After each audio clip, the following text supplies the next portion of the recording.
Ils ont dit qu'ils voulaient que je sois là. Qu'ils juraient, la main sur le cœur, que ce ne serait pas pareil sans toi, maman. Viens pour Noël.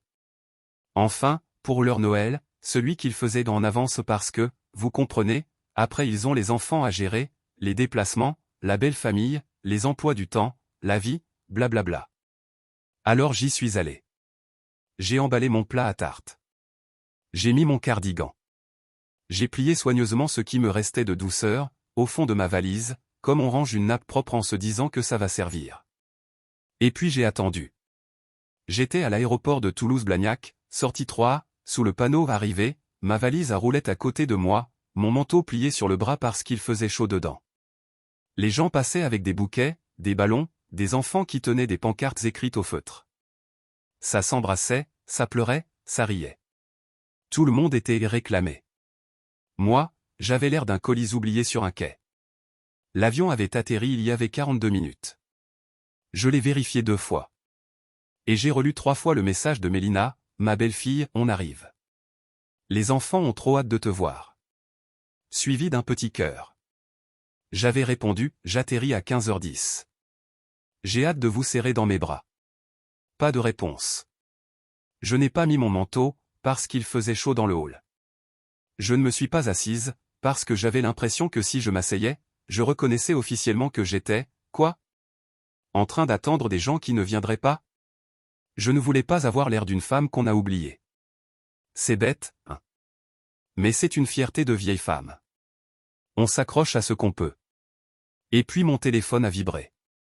Pas un appel. Pas un message. Une notification.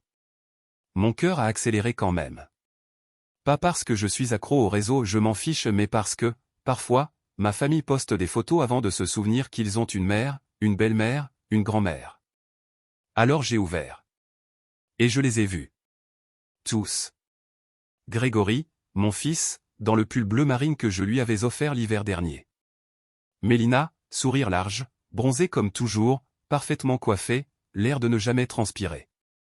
Elliot et Romy, collés l'un à l'autre, les joues rouges, devant une grande table avec des bougies, une dinde, un gratin, des assiettes qui brillent. Et au bout, une bûche. Une tarte. Pas la mienne. Ils levaient tous leurs verres. La légende, maison pleine, cœur plein. Notre Noël en avance, entouré de ceux qu'on aime. J'ai balayé l'image une seconde fois. Une troisième. Il n'y avait pas de place pour moi. Pas même une chaise en bout de table. Rien. Je n'ai pas pleuré. Pas sur le moment. J'ai juste tourné les talons, j'ai enfilé mon manteau, et j'ai commencé à marcher vers la sortie, en passant devant les taxis, les panneaux VTC, les gens qui s'engouffraient dans des voitures où quelqu'un les appelait par leur prénom. Je ne savais pas où j'allais. Mais je savais une chose, je n'allais pas rester là à attendre qu'ils se souviennent de moi. 3 jours avant mon vol, Grégory avait appelé. Ça, déjà, aurait dû me mettre la puce à l'oreille. Mon fils n'appelle pas. Sauf s'il y a un anniversaire, une facture, un petit service, ou une raison. Là, sa voix était sirupeuse, beaucoup trop joviale. Salut maman. Tu fais quelque chose pour Noël? Enfin, pour le week-end de Noël? Je lui ai dit que je comptais rester chez moi. Faire un petit repas tranquille. Peut-être une tarte si mes mains coopéraient. Écouter la radio, mettre un vieux film, ne voir personne, ne devoir rien à personne.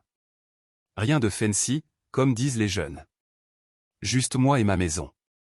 Il a marqué une pause, comme s'il calculait quelque chose. Les enfants demandaient après toi, a-t-il dit. On s'est dit que tu serais bien avec nous cette année. Tout le monde sera là. Franchement, ça ne ferait pas pareil sans toi. Cette phrase-là, ça ne ferait pas pareil sans toi, elle m'a fait quelque chose. Ça fait longtemps que je ne me suis pas senti, voulu. Pas utile, pas bon, il faut bien l'inviter, pas tu peux garder les petits, pas tu peux avancer les frais. Voulu. Il y a une différence, et quand on a passé des années à être une option de secours, une phrase comme ça vous fait fondre comme du beurre sur une poêle chaude. Alors j'ai dit oui. J'ai dit que j'allais regarder un vol. Il n'a pas proposé de payer. Il n'a pas dit je te rembourse. Et moi, je n'ai rien demandé. J'avais encore une enveloppe avec de l'argent mis de côté au cas où. J'ai pensé que ça c'était un chaos. Après avoir raccroché, je suis resté un moment à regarder mon téléphone, doigts repliés, comme si je tenais encore sa voix. J'ai essayé de me souvenir de la dernière fois où j'avais été réellement excité. Pas stressé. Pas anxieuse. Pas bon, il faut. Excité, comme une enfant. Ça remontait à loin. Le soir même, j'ai réservé mon billet. Un direct en promo. J'ai même payé 12 € de plus pour choisir un siège avec plus de place pour les jambes. Ridicule, peut-être. Mais je me suis dit, si je traverse la moitié de la France, autant le faire avec un minimum de confort. Le lendemain, je suis allé faire des courses. Pas seulement des cadeaux, même si j'en ai pris, 2 livres pour les enfants, et une boîte de chocolat noir parce que Mélina adorait ça à l'époque où elle faisait semblant de m'aimer. Mais j'ai aussi acheté quelque chose pour moi. Un cardigan neuf, bleu marine, en laine douce. Celui qui tombe bien sur les hanches. Celui qui vous fait croire, l'espace d'une seconde, que vous avez votre place sur la photo, vous aussi. J'ai préparé ma valise 3 jours à l'avance. J'ai regardé la météo à Toulouse. J'ai baissé le chauffage chez moi. J'ai sorti les poubelles plus tôt. Je n'ai même pas prévenu mon groupe de bridge. Ils auraient posé trop de questions. Et, je crois, une partie de moi ne voulait pas tenter le destin. Ça faisait trop longtemps que je n'avais pas entendu « Viens, on te veut là ». J'ai pris l'avion le matin du grand départ. L'aéroport était plein de gens avec des valises cabossées, des enfants avec des coussins de cou en forme de licorne, des couples qui se disputaient déjà devant les portiques. J'ai souri à un bébé 2 rangs plus loin. J'ai échangé un regard avec une autre femme de mon âge qui lisait un poche. Nous deux, mains posées sur nos sacs, chacune avec des histoires qu'on ne raconte pas à voix haute. Quand l'avion a atterri, j'ai lissé ma jupe. J'ai brossé les miettes sur mes genoux. J'avais mis mes bonnes chaussures, celles noires avec un petit talon. Je voulais avoir l'air d'une femme qu'on invite. Et je l'ai cru. Jusqu'à ce que je ne le sois plus. La marche de la passerelle jusqu'au hall des arrivées m'a semblé interminable. Peut-être à cause de la valise. Peut-être à cause d'autre chose, plus lourd. Je suis passé devant les kiosques à café, les retrouvailles, les gens qui couraient presque. Une jeune femme pleurait dans le cou de son copain, comme si le monde était tendre. Je n'étais pas amer. Pas encore. Juste déplacé. Comme si quelqu'un avait appuyé sur pause sur ma vie pendant que celle des autres continuait en accéléré. Dehors, le ciel était bas, gris, humide, ce genre de lumière qui rend même l'air fatigué. Mon téléphone était silencieux. Pas de message. Pas d'appel en absence. Je me suis dit, ils sont peut-être dans les bouchons. Ils galèrent à garer la voiture. Les enfants font un caprice. La dinde est en train de cramer. 1000 raisons, toutes inoffensives. Sauf que même une raison inoffensive pique, quand vous êtes seul sous un panneau arrivé avec votre valise comme seule compagnie. J'ai attendu 20 minutes de plus, puis mes genoux ont commencé à protester. Je me suis assis sur un banc, un de ces bancs froids où l'on se sent encore plus seul parce qu'on est enfin à la bonne hauteur, celle des gens qu'on laisse là. J'ai regardé les inconnus monter dans des voitures qui savaient où ils allaient. J'ai vu une femme en doudoune tendre un gobelet de chocolat chaud à sa belle-mère, je crois. Elle l'a embrassée. La belle-mère avait l'air plus âgée que moi. Ce câlin, bref, serré, vrai, a atterri en plein dans le creux de ma poitrine. À un moment, j'ai appelé. Grégory n'a pas décroché. J'ai laissé un message. J'ai dit que j'avais atterri. Que j'étais à la sortie 3, sous le panneau. Que j'espérais que tout allait bien. Que j'attendrais encore un peu. Mais je savais déjà. Je savais avant même de rouvrir l'appli. Avant que la photo se charge. Avant de voir leur verre levé et cette phrase stupide sur les cœurs pleins. Ce n'était pas la première fois qu'on m'oubliait. Mais c'était la première fois que je me l'avouais. Je me suis levé, j'ai remis mon manteau, et j'ai tiré ma valise derrière moi. Pas de taxi. Pas de VTC. Juste moi et le trottoir. Un père qui poussait une poussette m'a offert un sourire fatigué. Je lui ai rendu. Drôle comme, dans les aéroports où juste à côté on se sent parfois plus vu par des inconnus que par son propre sang. Il était presque 17 heures. L'air avait refroidi. Ce froid qui se glisse sous le col et qui demande « Et maintenant ?» Je n'ai pas répondu. J'ai continué de marcher. Mes chaussures n'étaient pas faites pour autant de bitume, mais je ne me suis pas arrêté. Au bout d'un moment, juste après une station-service, j'ai vu une enseigne, une brasserie carrée, un peu moche, avec un néon qui clignotait, le relais des voyageurs. La lettre O de voyageurs s'éteignait une fois sur deux. Les vitres étaient embuées par la chaleur. Quelqu'un avait collé des guirlandes en papier et des étoiles dorées, un Noël de pauvres, mais un Noël quand même. Je suis entré. La clochette au-dessus de la porte a tinté. Dedans, ça sentait la friture, le café, et la cannelle, ce mélange de graisse chaude et de dessert qui vous dit, ici, on sert des gens qui n'ont pas envie de rentrer chez eux. Banquette en sky, menu jauni, un comptoir avec des tabourets qui grincent. Il y avait 6 personnes, peut-être. Un livreur en blouson Chronopost, un couple âgé qui mangeait en silence, une serveuse avec une queue de cheval qui a levé la tête et m'a lancé. Bonne fête, ma belle. À vous aussi, j'ai répondu, surprise par la stabilité de ma voix. J'ai choisi une table près de la fenêtre. J'ai glissé sur la banquette encore tiède. J'ai posé ma valise à côté, comme un petit chien obéissant. Ça va être un peu long, aujourd'hui, a dit la serveuse en me tendant le menu. Mais on a le plat du jour, et on a des desserts. Un dessert, ce sera très bien. J'ai entendu ma voix sortir comme si c'était celle de quelqu'un d'autre. Vous avez quoi? Elle a souri. Tarte aux pommes, tarte aux noix, ou flan. Tarte aux pommes. Et un thé, s'il vous plaît. Ça marche. Je regardais dehors pendant qu'elle allait en cuisine. Mon téléphone était face contre la table. Il a vibré une fois. Je ne l'ai pas retourné. La tarte est arrivée. Chaude. Une boule de chantilly posée de travers comme si elle avait aussi eu une journée compliquée. Le thé était fort et un peu amer, exactement comme je l'aime.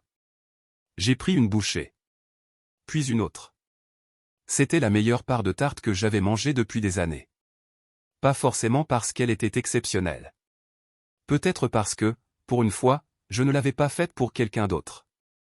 Pour une fois, je ne me mettais pas en quatre, je ne servais pas, je ne remplissais pas les verres, je ne faisais pas semblant que tout allait bien. J'ai mangé lentement. Sans scroller. Sans guetter la porte. Sans attendre qu'on vienne me dire, oh mon Dieu, quel malentendu. Il ne viendrait pas. Pas aujourd'hui. Peut-être jamais. Et pourtant, j'étais là. Entière. Je respirais. Sous des étoiles en papier, avec mes doigts qui retrouvaient un peu de chaleur. Quand la serveuse est venue avec l'addition, elle a demandé. Vous en voulez une part à emporter? J'ai hésité une seconde. Puis j'ai hoché la tête. Oui. Pour plus tard. Elle m'a fait un clin d'œil. Meilleure décision de la journée. J'ai souri. Pas parce que c'était drôle. Parce que c'était vrai. Dehors, le froid mordait plus fort. Le petit sac en papier blanc avec ma deuxième part pendait à ma main, et ma valise roulait derrière avec ce bruit de plastique fatigué. Je n'avais aucun plan. Pas d'hôtel réservé. Personne qui m'attendait. Et pourtant, je ne me sentais pas perdu. Pas exactement. Il y a une paix bizarre qui arrive quand on arrête enfin d'attendre que les gens qui vous font du mal réparent ça. Quand on comprend que ce n'est pas leur boulot, en fait. Ce n'est pas dans leur nature. Ils ne savent même pas qu'ils vous blessent. Ou pire, ils le savent et ils s'en fichent tant que vous continuez de sourire. En marchant, j'ai revu une enseigne que j'avais aperçue plus tôt, Ibis Budget. Rien de glamour. Un bâtiment bas, beige, avec une machine à boisson à l'entrée et une odeur de couloir qu'on reconnaît dans tous les hôtels pas chers de France, mélange de produits ménagers et de moquettes tristes. Dans le hall, un type derrière le comptoir regardait un match de foot sur un petit écran. Il a levé les yeux, visage lassé. Une chambre? Oui. Une nuit. Une personne. Je me suis entendu dire une personne comme on dit un café. Factuel. Sans drame. Il m'a tendu une fiche. Une pièce d'identité. Carte. Je lui ai donné. Pendant qu'il tapait, j'ai regardé l'écran. Une équipe en rouge se faisait humilier. Il n'avait pas l'air plus triste que ça. Chambre 114, a-t-il dit en me donnant une carte sur un porte-clés en plastique. Au bout du couloir. J'ai remercié et j'ai traîné ma valise jusqu'à la chambre. 2 lampes avec des abat-jours qui ne vont pas ensemble. Une couette marron triste. Une télé qui a probablement connu le passage à l'euro. Mais il faisait chaud. Le radiateur soufflait. La salle de bain était étonnamment propre. J'ai enlevé mes chaussures et je me suis assise au bord du lit. Mes pieds me faisaient mal. Mon dos encore plus. Mais mon cœur, la partie qui aurait dû être en miettes, avait l'air intacte. Bizarrement intacte. J'ai regardé mon téléphone longtemps avant de le retourner. 3 appels en absence de Grégory. 2 de Mélina. Un seul SMS, maman, t'es où? Pas pardon. Pas on a merdé. Juste, t'es où? Comme si j'avais disparu. Comme si j'étais celle qui avait oublié de venir. Je n'ai pas répondu. À la place, j'ai ouvert ma valise, sorti mon carnet, celui où j'écris des listes de courses et des pensées que je ne dis pas, et j'ai écrit sur une page blanche. Je ne suis pas un à côté, point, je ne suis pas un bonus, point, je ne suis pas le plat qu'on pose au bord de la table quand on a de la place. Je suis resté à fixer ces phrases longtemps. Puis je les ai soulignées. Il y a 5 ans, j'aurais pleuré. Il y a 10 ans, j'aurais pleuré en silence, comme une dame bien élevée. Là, les larmes ne venaient pas. À la place, il y avait une clarté froide, comme quand on met les pieds dans l'eau glacée, ça choque, mais c'est propre. Parce que ce n'était pas juste ce dîner. Ce hall d'aéroport. Cette photo. C'était les années avant. Les anniversaires zappés. Les messages sans réponse. Les invitations de dernière minute qui sonnaient toujours comme une corvée, jamais comme une joie. Je me suis souvenu de Noël il y a 2 ans, le vrai Noël, pas leur Noël en avance, quand Mélina avait appelé et dit « On serait content que tu viennes, si ça ne te fait pas trop de route. » Si ça ne te fait pas trop, cette micro-hésitation dans la voix, comme si ma présence était une météo, agréable, mais pas indispensable. Je m'étais arrangé. J'avais pris un train. J'avais fait un cadeau. J'avais souri. Je me suis souvenu des 40 ans de Grégory, je lui avais offert un portefeuille en cuir gravé à ses initiales. Il avait répondu dans un SMS de groupe « Merci pour les cadeaux, tout le monde. » Tout le monde. Comme si j'étais une collègue au pot de départ. Je me suis souvenu du spectacle de fin d'année de Romy, j'avais trouvé le lien du streaming toute seule, sur une plateforme bancale, et j'avais regardé sur mon petit ordinateur, un verre de vin à côté, une boule dans la gorge. Personne ne l'a su. Personne n'a demandé. Personne n'a dit « Tu as pu voir ?» Et moi, je continuais à être là. À ma manière. Toujours. Jusqu'à ce soir. Peut-être qu'il faut se retrouver seul sur un trottoir dans une ville qui n'est pas la sienne pour voir clairement la forme de ce qu'on vit depuis longtemps, je n'étais pas dans leur vie. J'étais un accessoire. Une option pratique. Un rappel de leurs bonnes intentions quand ça les arrangeait. Je me suis levé, j'ai fait un thé avec la machine ridicule de la chambre, et je me suis assise en tailleur sur le lit avec ma 2e part de tarte. Pas d'assiette en porcelaine, pas de serviette en tissu, juste un sac en papier et une fourchette en plastique. Et pourtant, ça avait le goût de quelque chose que j'avais gagné. La nuit n'a pas été paisible. Le radiateur toussait. Le couloir grinçait. Un type, 2 chambres plus loin, avait une toux profonde de fumeur. On entendait des portes, des chasses d'eau, des pas. Mais c'était une nuit honnête. Vers 2 heures du matin, je me suis endormi, la couverture rêche tirée jusqu'au menton, mon carnet ouvert sur la table de nuit. Je n'ai même pas eu la force de me changer. J'ai dormi dans les vêtements de l'aéroport. Fatigué. Vidé. Le matin, je me suis réveillé avant le soleil. Vieille habitude. Même à la retraite, mon corps insiste pour être utile avant 7 heures. J'ai fait un café faible avec la machine de la chambre et j'ai regardé le ciel s'éclaircir à travers les stores. La tarte avait disparu. Le thé aussi. Mais le silence, lui, était toujours là. À 7h12, mon téléphone a vibré. Maman, je suis vraiment désolé. On s'est embrouillé avec l'heure et l'arrivée. On pensait que ton vol était demain. Tu peux venir à la maison aujourd'hui? Les enfants veulent vraiment te voir. Aucune mention de la photo. Aucune mention du dîner. Aucune mention du maison pleine, cœur plein. Juste, confusion, et tu peux? Je suis resté à regarder le message. Puis j'ai reposé le téléphone. Je n'ai pas répondu. À la place, je me suis habillé. J'ai brossé mes cheveux. J'ai mis un peu de rouge à lèvres. Pas pour eux. Je n'y allais pas. Pour ma dignité. Pour me rappeler que je pouvais encore décider de la façon dont je me présentais au monde. Même si personne ne regardait. Dans le hall, il y avait une corbeille avec 3 pommes un peu cabossées et une carafe de café qui sentait le carton brûlé. J'ai pris une pomme et je l'ai glissée dans mon sac. Puis j'ai rendu la carte de la chambre. Le type du comptoir n'a presque pas levé la tête. Dehors, il faisait froid, mais l'air était net. Le vent s'était calmé. Le ciel avait cette couleur bleue un peu cassante qu'on voit en hiver, quand tout paraît plus tranchant. Je ne suis pas retourné à l'aéroport tout de suite.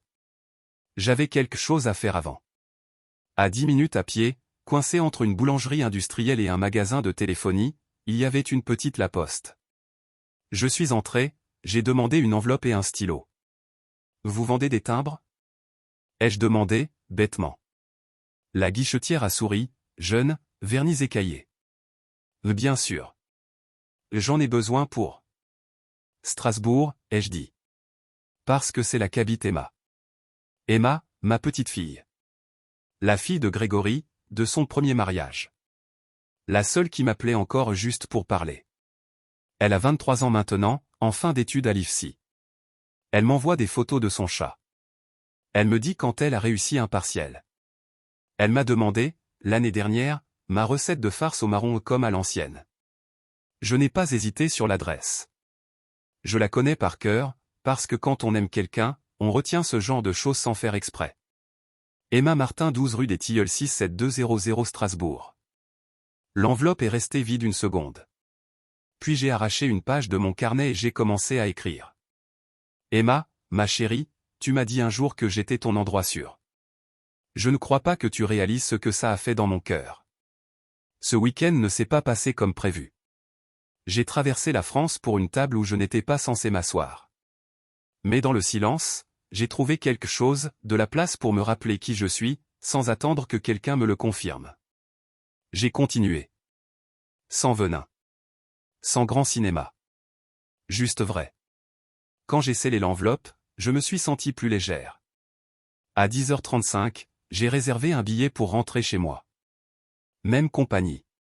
Même écran d'embarquement. Mais pas la même femme. Mon vol était en fin d'après-midi.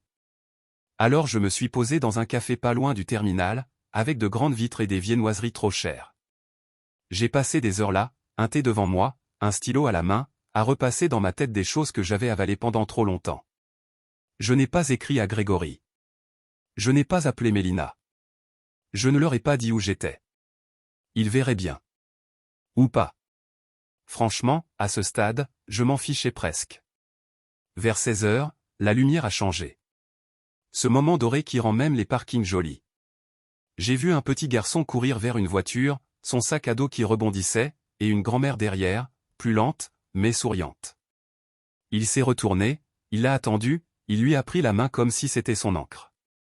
Je les ai regardés disparaître.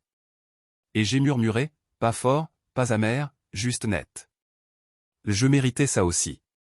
Dans l'avion du retour, il y avait de la place. J'avais une rangée presque pour moi. Le siège côté hublot était froid quand je me suis assise, et je l'ai laissé froid. Je n'ai pas pris la peine de me rendre présentable. Pour la première fois depuis longtemps, je ne me suis pas senti obligé d'être confortable pour les autres. L'hôtesse m'a offert un sourire doux. « Vous rentrez à la maison ou vous la fuyez ?» a-t-elle plaisanté en posant un gobelet d'eau. « Les deux » ai-je répondu. D'une certaine manière. Elle n'a pas insisté. Elle a juste hoché la tête et elle est partie. Ce genre de compréhension silencieuse, rare, gentille. Au décollage, j'ai regardé la ville s'éloigner sous un voile gris. Les pistes se croisaient comme des cicatrices.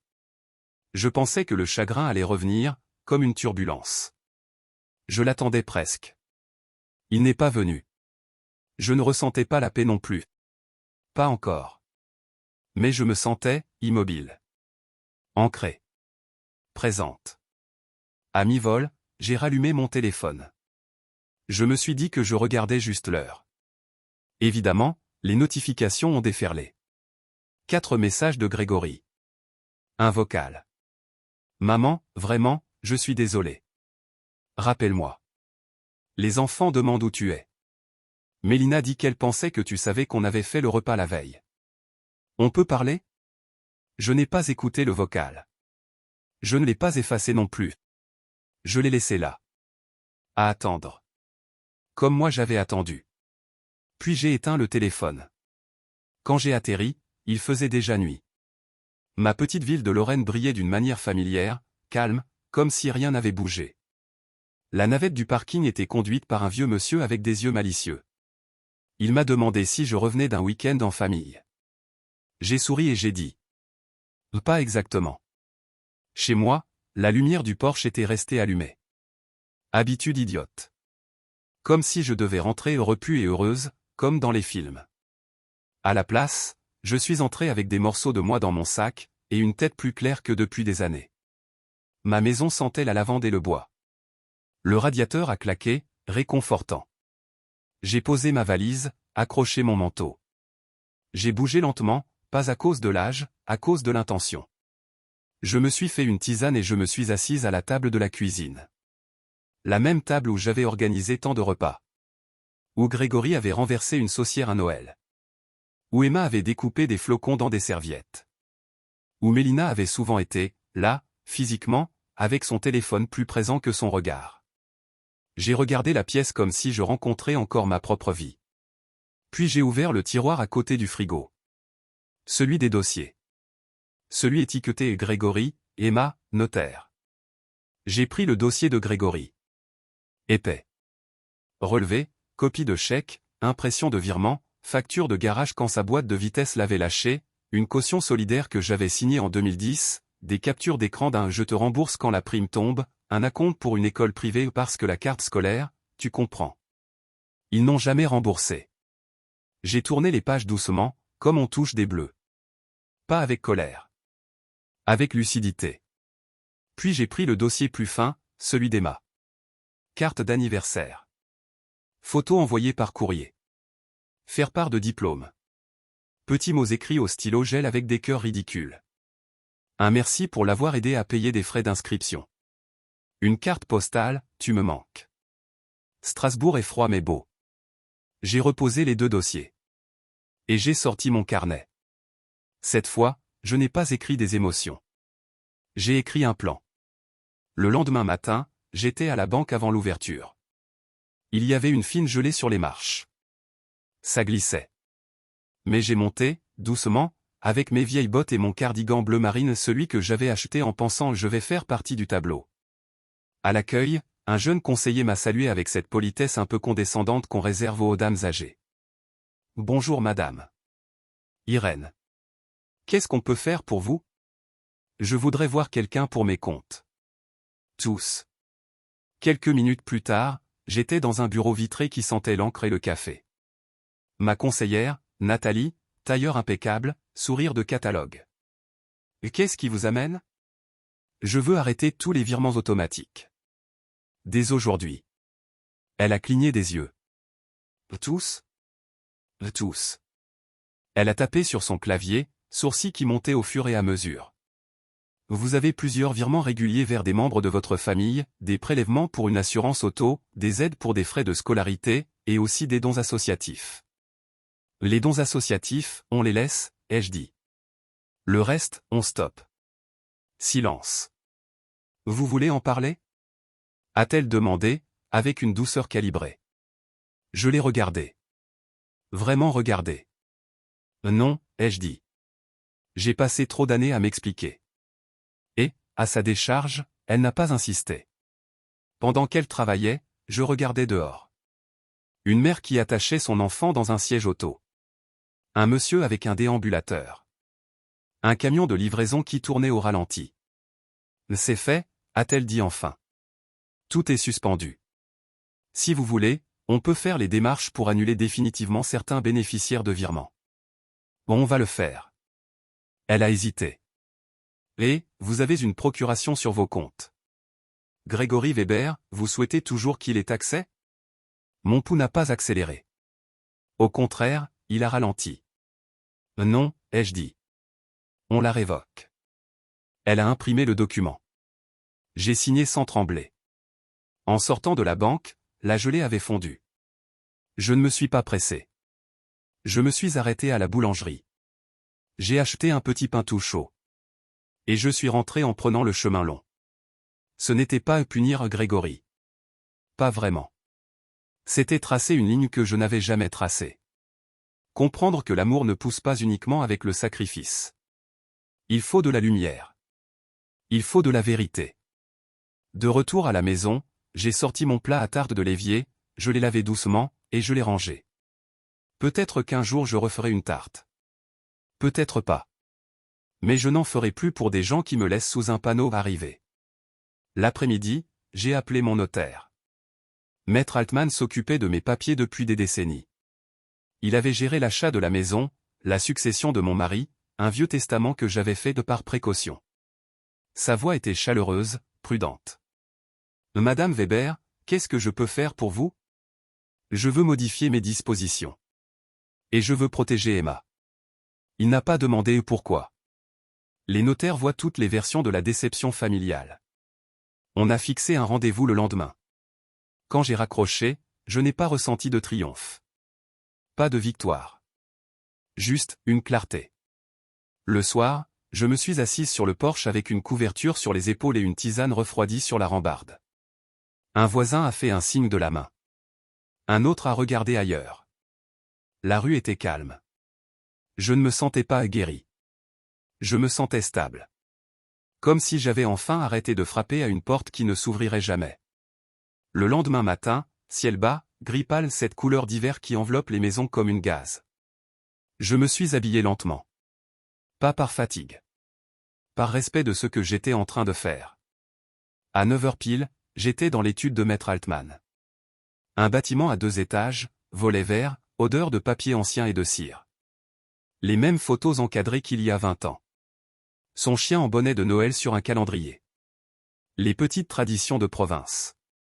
Il s'est levé quand je suis entré. Madame Weber. C'est un plaisir de vous revoir. Vous aussi, maître. On s'est assis. Même fauteuil en cuir. Même horloge qui tic-tac. Lui, avec des lunettes plus épaisses et une moustache passée du sel poivre blanc-neige. Qu'est-ce qu'on change aujourd'hui ? A-t-il demandé doucement. Mon testament. Et je veux organiser les choses pour qu'Emma soit protégée. Il a pris un bloc. Vous souhaitez avantager votre petite fille ? Oui. Le maximum. Il a levé les yeux, professionnel. Je préfère être très clair avec vous. En droit français, on ne peut pas déshériter totalement son enfant. Il y a la réserve héréditaire. Je savais vaguement. On entend des trucs. Mais l'entendre poser là, ça m'a fait un drôle d'effet. Je veux que Grégory ait le minimum légal, ai-je dit. Le strict minimum. Tout le reste, Emma. Il a hoché la tête. On peut travailler sur la quotité disponible. Et vous avez aussi des leviers comme l'assurance vie. Alors on le fait, ai-je répondu. Je veux que ce soit béton. Pas de mais. Pas de contorsion. Emma, c'est elle qui a été là. Pas par intérêt. Pas par obligation. Parce qu'elle m'a choisi. Il a esquissé un sourire. Vous avez réfléchi. Oui. On a passé 1 heure sur des détails, la maison, mes placements, une assurance vie à réorienter, un testament à réécrire, des lettres d'intention. Il posait des questions. Je répondais sans hésiter. Plus de brouillard. Quand on a fini, il a rassemblé les papiers. Je vous prépare les projets. On signera quand tout sera prêt. Et si vous souhaitez ajouter une lettre personnelle, on peut la conserver au dossier, jointe à vos dispositions. Je la veux, ai-je dit. Je veux que ce soit clair. Très bien. En sortant, l'air était plus piquant. J'ai marché lentement, et je me suis arrêté chez le fleuriste pour acheter un petit poinsettia. Je ne décorais plus beaucoup, mais je voulais quelque chose de vivant sur ma table. Un point rouge dans le gris. À peine rentré, le téléphone a sonné. Numéro inconnu. J'ai décroché. Mamie ? C'était Emma. Sa voix, chaude, un peu tremblante. J'ai reçu ta lettre. Je me suis assise à la table de la cuisine. Tu l'as reçue ? Oui. Elle a pris une respiration. Je ne comprenais pas. Papa et Mélina ont dit que tu avais annulé au dernier moment. Ils l'ont dit comme si tu avais changé d'avis. Bien sûr. Bien sûr qu'ils avaient raconté ça. J'y étais, ai-je dit doucement. J'ai atterri. J'ai attendu. Et j'ai vu les photos. Silence au bout du fil. Puis, tout bas. Je suis tellement désolé. Ma chérie, ce n'est pas toi. Tu ne savais pas. Elle a reniflé. Ça n'allait pas sans toi. Vraiment. J'ai pensé à toi tout le week-end. Pour la première fois depuis l'aéroport, j'ai senti les larmes piquer. Elles ne sont pas tombées. Mais elles étaient là, derrière, comme une pluie retenue. Merci, ai-je dit. Ça compte plus que tu ne crois. Silence, plein, pas gênant. Mamie, a-t-elle repris. Je peux venir le week-end prochain? J'ai une pause. Je prends le train. Mon cœur s'est ouvert comme une fenêtre qu'on croyait coincée. Bien sûr, ai-je dit. La chambre d'amis est prête. Je prends l'échiquier, a-t-elle ajouté, et j'ai entendu un sourire. Tu joues encore? Je n'ai jamais arrêté. On a raccroché quelques minutes plus tard. Je suis resté là, la main posée sur le téléphone. Pour une fois, je ne me sentais pas invisible. Je me sentais, vu. Le samedi suivant, j'étais sur le quai de la gare, emmitouflé dans mon manteau le plus chaud. Le quai sentait le diesel et la pluie froide. Je tenais un sac en papier dans les mains, un sandwich et une pomme, au cas où elle aurait oublié de manger, les jeunes oublient toujours. Et puis elle est apparue. Emma, hoodie trop grand, jean, bonnet enfoncé sur ses boucles sombres, sac en toile sur l'épaule. Elle avait l'air plus adulte que la dernière fois. Plus tranchante. Mais quand elle m'a vu, son visage s'est illuminé avec quelque chose de pur, indiscutable. Elle a couru vers moi et elle m'a serré dans ses bras comme si elle le voulait vraiment. C'était si simple. Pas d'explication. Pas de malaise. Pas de on n'en parle pas. Juste ses bras autour de moi, serrés, vrais. Salut mamie, a-t-elle murmuré contre mon épaule. Salut ma puce, ai-je répondu. Tu es là. En voiture, on a roulé en silence un moment. Elle regardait les rues comme si elle les réapprenait. Je conduisais doucement. À la maison, j'ai fait du thé pendant qu'elle posait son sac dans la chambre d'amis. Elle est revenue avec cette aisance de quelqu'un qui appartient quelque part. Elle s'est recroquevillée dans un coin du canapé, comme si elle n'avait jamais quitté la pièce. L'échiquier était déjà sur la table basse. On a joué. Elle a gagné la première partie. Tu triches, ai-je dit, dédepant. Elle a éclaté de rire. Tu me sous-estimes, mamie. On en a fait une deuxième. J'ai gagné celle-là. Proprement. Plus tard, on était à la table de la cuisine, 2 mugs fumants, le poinsettia au milieu, rouge, vivant. J'ai relu ta lettre dans le train, a-t-elle dit en traçant le bord de sa tasse. Je ne t'ai jamais vu écrire comme ça. Je n'ai jamais eu besoin, ai-je répondu. Je croyais que me taire, c'était de la classe. De la grâce. Mais je crois que ça m'a surtout rendu facile à ignorer. Elle a levé les yeux. Moi, je ne t'ai jamais ignoré. Je sais. Elle a hésité. Papa ne sait pas que je suis là. Je m'en doutais. Et il m'a appelé. Il a demandé si je t'avais eu depuis le week-end. Elle a fait une grimace. Je n'ai pas menti. J'ai juste dit qu'on n'avait pas encore parlé. C'était gentil. Elle a secoué la tête. Ce n'est pas de la gentillesse. C'est de l'épuisement. Je suis fatigué de faire comme si tout était normal. Ça m'a surprise. Emma, d'habitude, était la diplomate. La pacificatrice. L'entendre dire ça, calmement, ça m'a donné une chaleur étrange, elle grandissait. Elle devenait solide. Ici, tu n'as pas besoin de faire semblant, ai-je dit. Jamais. Elle a hoché la tête. Toi non plus. On a bu notre thé en silence. Et je me suis rendu compte, avec une sorte de stupeur tranquille, que je n'étais plus en colère. Je n'avais pas besoin que Grégory s'excuse parfaitement.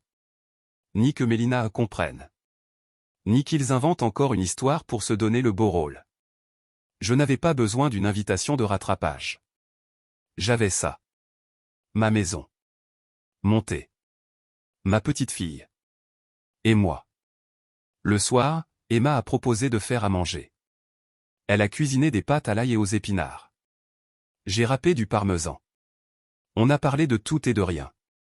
On a regardé un film idiot après et on a ri trop fort à des scènes pas si drôles, juste parce qu'on était bien.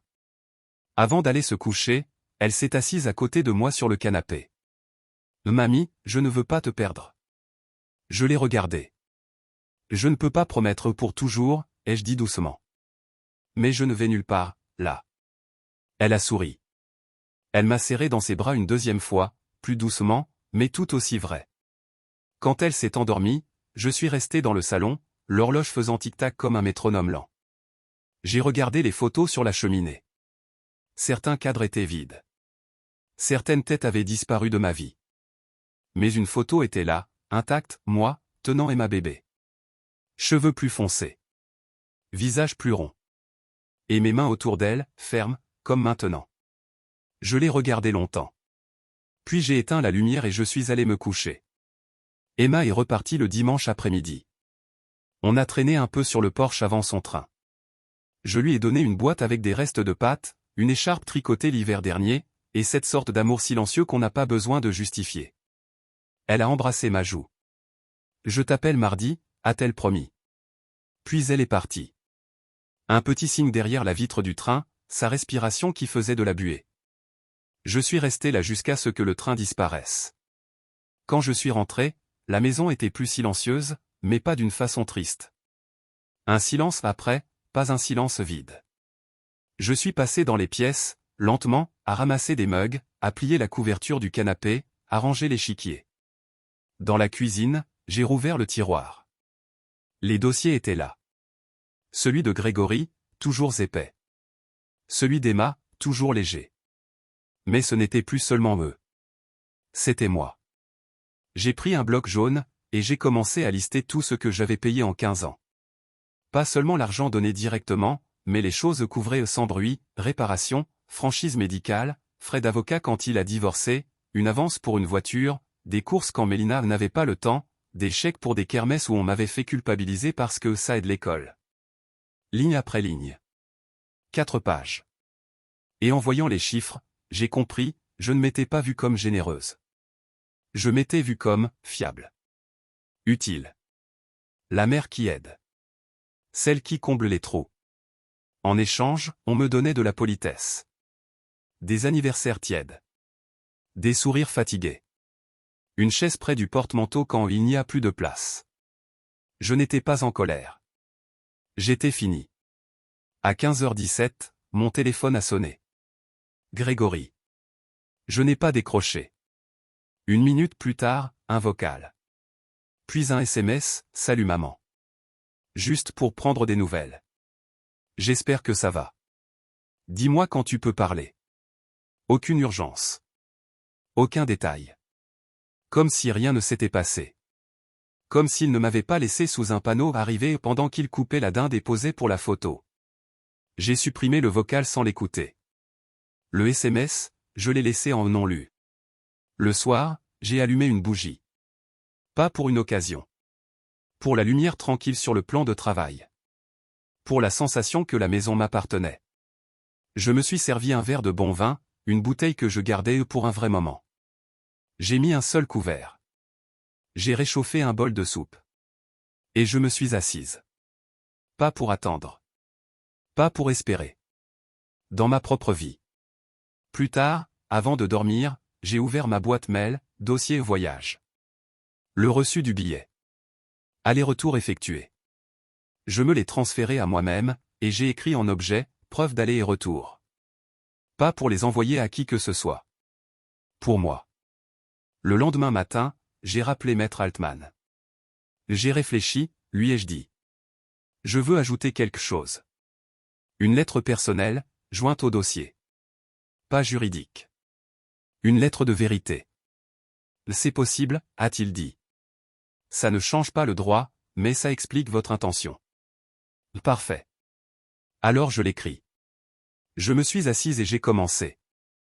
À celui ou celle qui lira ceci après mon départ, si vous vous demandez pourquoi j'ai choisi de partager ainsi, sachez que ce n'est pas une punition. C'est de l'honnêteté. J'ai donné longtemps, doucement, sans faire de bruit. Mais l'amour sans respect n'est pas de l'amour. La présence sans soin n'est pas une famille. Je n'ai pas fini ce jour-là. Certaines choses méritent d'être écrites lentement. Le mardi est passé sans appel d'Emma. Pas parce qu'elle oubliait. Parce qu'on s'était mis d'accord, elle était en stage, elle voulait être concentrée. Je t'appelle vendredi, avait-elle dit. Je la croyais. Ce matin-là, par contre, quelqu'un d'autre a appelé. Mélina. Son nom s'est allumé sur l'écran comme un panneau au danger. J'ai laissé sonner. 30 secondes plus tard, un SMS, « Bonjour Irène. Grégory m'a dit que tu étais difficile à joindre ces derniers temps. On peut se parler bientôt. On peut se parler. On n'était pas deux collègues qu'on recroise à la machine à café. J'étais sa belle-mère depuis 15 ans. Je l'avais aidé à décrocher un boulot après la naissance de Romy. Je lui avais envoyé des paniers quand elle s'était fait opérer. J'avais payé des fleurs pour l'enterrement de sa mère parce que le budget était serré. On peut se parler. J'ai reposé le téléphone sans répondre.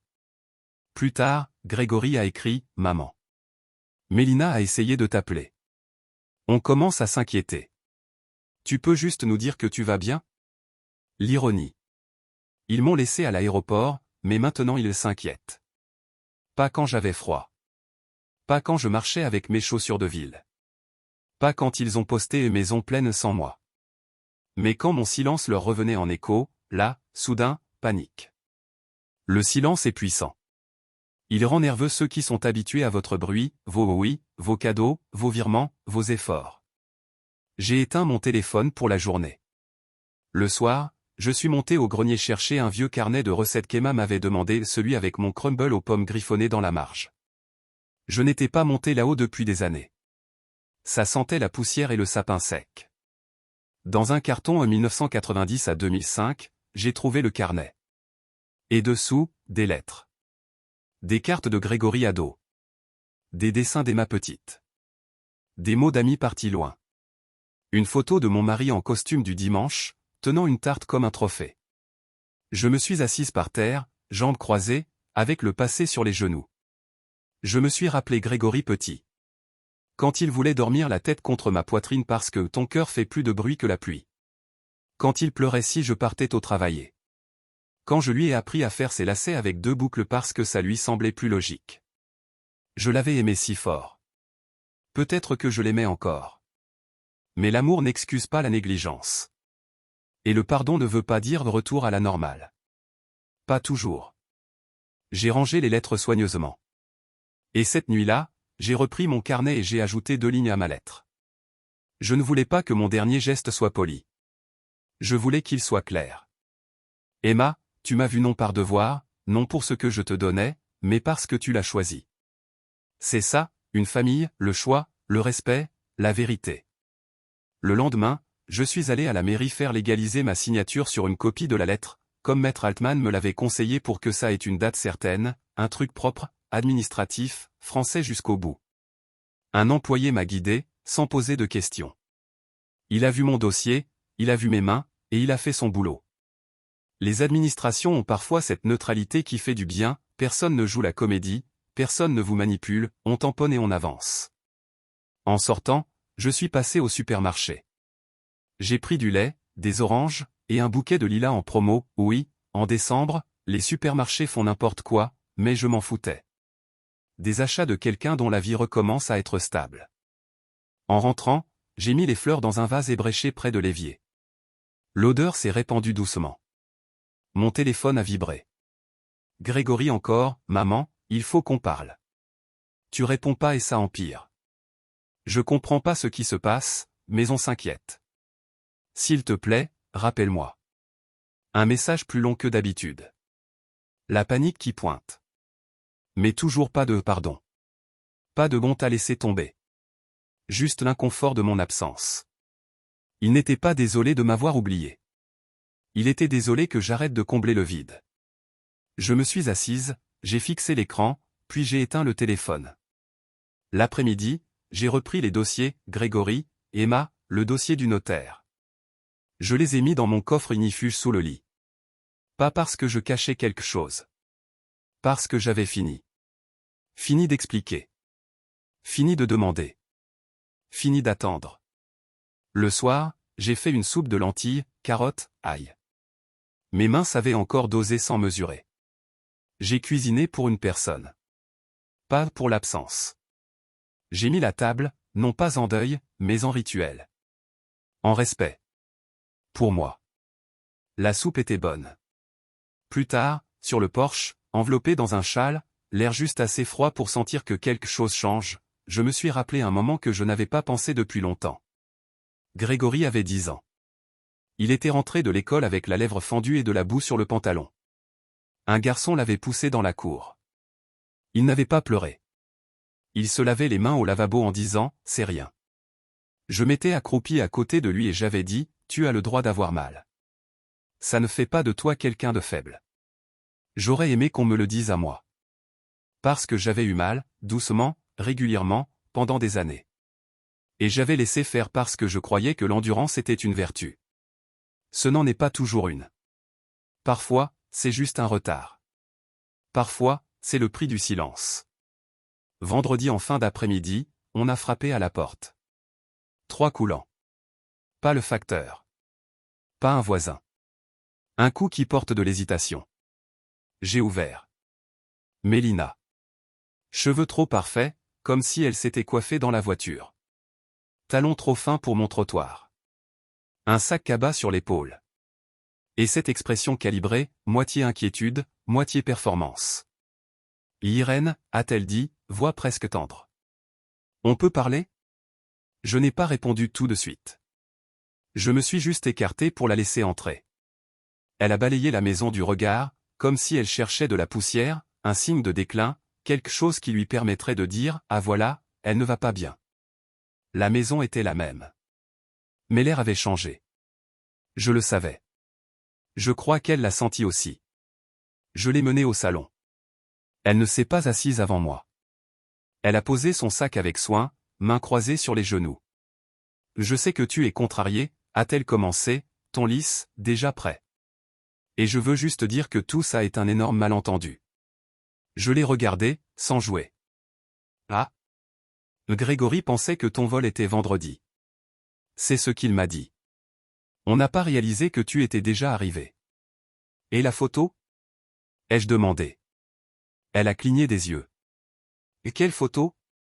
La photo du Noël en avance. Maison pleine. Vous tous à table. Elle a baissé les yeux. C'était juste une publication pour les fêtes. Je ne voulais pas te blesser. Mais tu l'as fait. Elle a relevé la tête trop vite.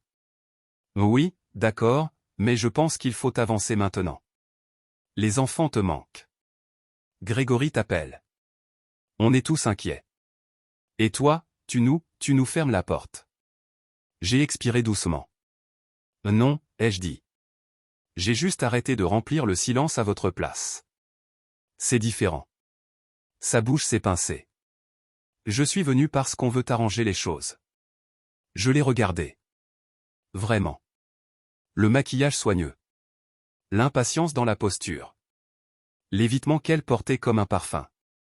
Tu n'es pas venu arranger quoi que ce soit, ai-je dit calmement. Tu es venu vérifier si j'étais encore utile. Elle s'est redressée.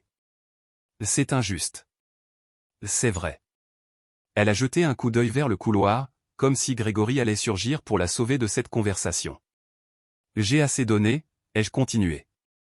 Plus qu'assez. Et j'ai décidé où le reste ira. Ça a capté son attention. Son regard s'est aiguisé. Qu'est-ce que tu veux dire ? Je ne suis pas en colère, ai-je dit. Je ne suis pas amère. Je suis juste, terminé. Irène, a-t-elle dit, voix plus froide. Ce n'est pas toi. Je sais, ai-je répondu. C'est moi maintenant. Silence et paix.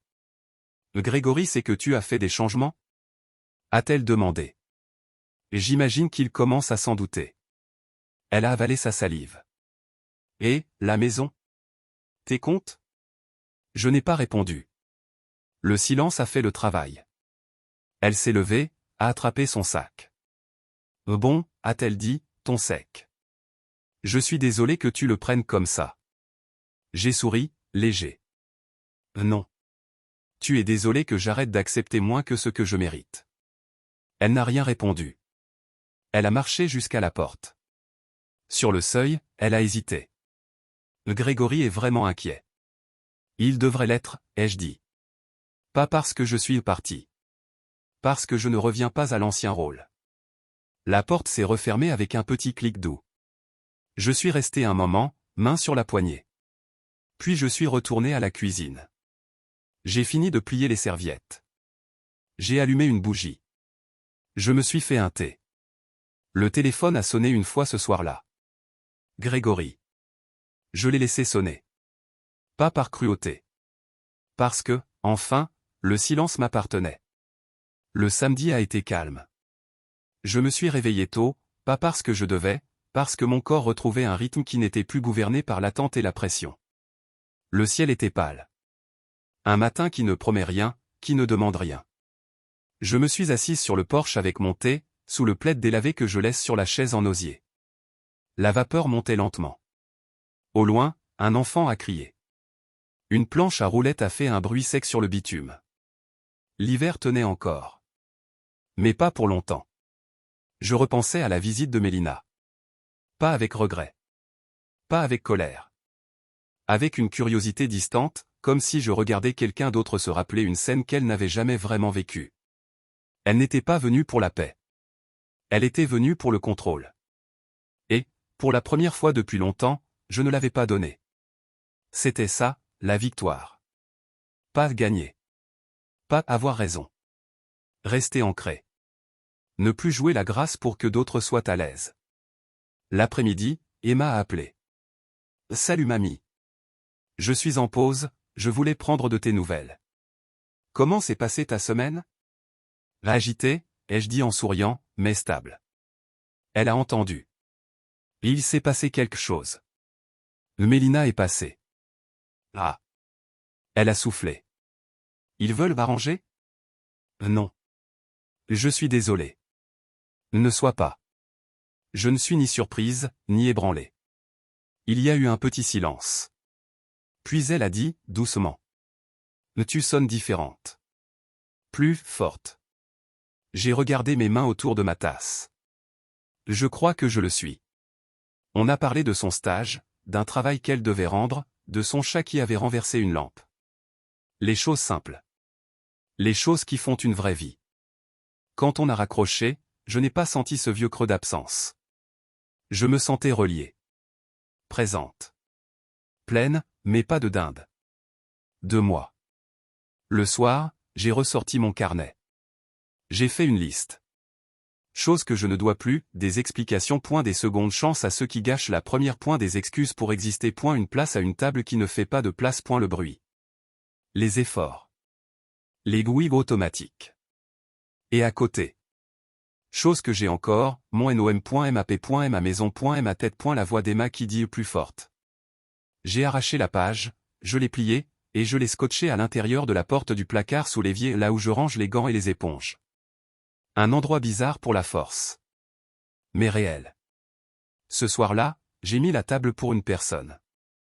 J'ai allumé 2 bougies. Pas parce que quelqu'un venait. Parce que moi, j'étais là, entièrement. Je me suis assise, j'ai mangé, et j'ai chuchoté, pas pour le drame, pas pour me plaindre, juste parce qu'il fallait le dire. Je suis encore là. Et j'y étais. Le premier dimanche de décembre, j'ai décoré le porche. Rien de grandiose. Une couronne de sapin avec un ruban rouge, et une guirlande de petites lumières le long de la rambarde. Je ne l'ai pas fait pour les voisins. Ni pour la nostalgie. Je l'ai fait pour moi. Dedans, j'ai mis la radio. Du jazz lent. J'ai fait bouillir une bouilloire. Avant, je décorais le pour les enfants.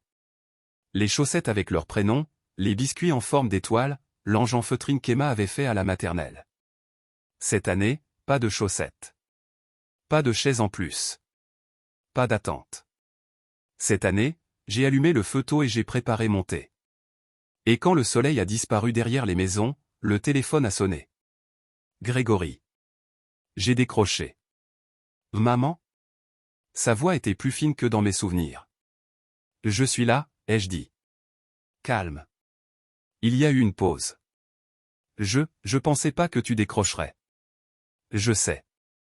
Autre pause. Plus longue. J'ai reçu un appel de l'étude. J'ai compris qu'il y avait des changements. Les papiers, l'assurance vie, le testament. Oui. On entendait sa respiration. Je comprends pas. Après tout ce que... Justement, les jeux coupés. Après tout. Silence.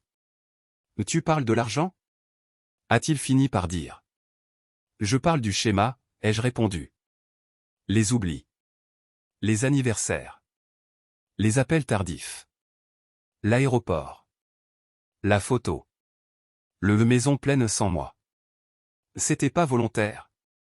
Non, ai-je dit. C'était pire. C'était pratique. Il a inspiré comme s'il venait de prendre un coup. Tu nous punis, a-t-il murmuré.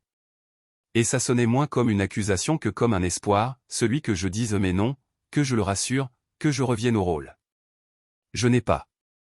Je me libère, ai-je dit. De l'obligation. Des loyautés qui n'allaient que dans un sens. De la culpabilité que je portais tellement longtemps que j'avais oublié ce que c'était, la légèreté. Il a eu une petite voix, presque enfantine. Je pensais pas que ça irait jusque-là. Moi non plus, ai-je répondu, et c'était vrai. On est quand même ta famille. Je me suis appuyé contre le plan de travail.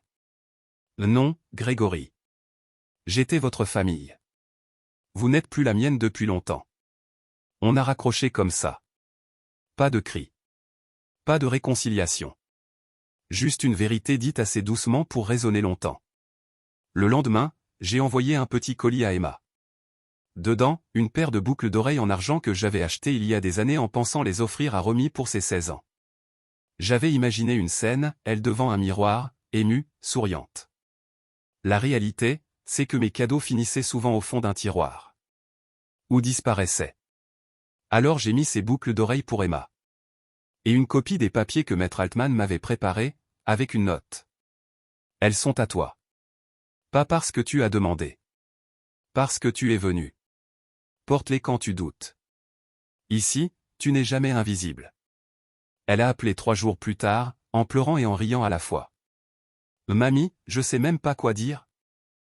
Tu l'as déjà dit, ai-je répondu. Le jour où tu as demandé si tu pouvais venir. Le jour où tu es venu sans raison.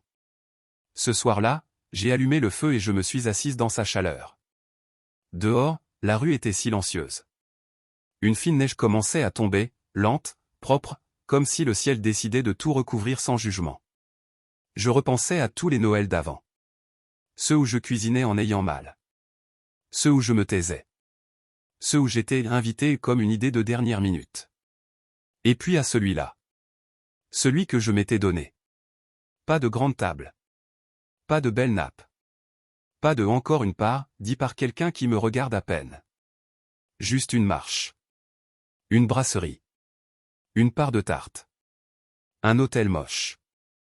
Une lettre. Et la chose la plus claire que j'ai goûtée depuis des années.